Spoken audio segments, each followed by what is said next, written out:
ആയിരങ്ങൾക്ക് ഭക്തിയുടെ നേരവനവും സമ്മാനിച്ച് Kattampack saint Mary's പള്ളിയിൽ പരിശുദ്ധ ദൈവമാതാവിന്റെ തിരുനാൾ ആഘോഷങ്ങൾക്ക് സമാപനമായി പരേതരായ ഇടവകക്കാർക്ക് വേണ്ടി വിശുദ്ധ കുർബാനയും സിമിത്തേരി സന്ദർശനവും പ്രാർത്ഥനയും നടത്തി കൊടിയിറക്കും തിരുസ്വരൂപ പുനഃപ്രതിഷ്ഠ നടത്തുകയാണ് തിരുനാൾ ആഘോഷങ്ങൾക്ക് സമാപനമായത്. പ്രധാന തിരുനാൾ ദിനമായിരുന്ന ഞായറാഴ്ച നൂറുകണക്കിന് വിശ്വാസികൾ പങ്കെടുത്ത തിരുനാൾ കുർബാനയും പ്രദർശനവും നടന്നു. വിശ്വാസത്തിന്റെ പരസ്യ പ്രഖ്യാപനമായി തിരുനാൾ ആഘോഷത്തെ മാറ്റുവാൻ ഇടവകയ്ക്കൊന്നാതെ കഴിഞ്ഞു എന്നത് ഏറെ നേട്ടമായി മാറി.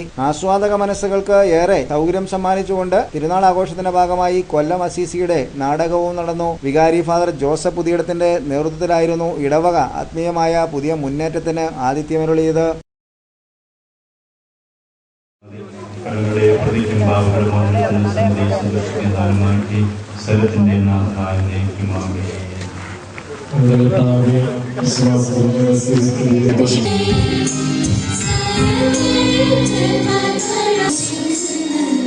Thank you.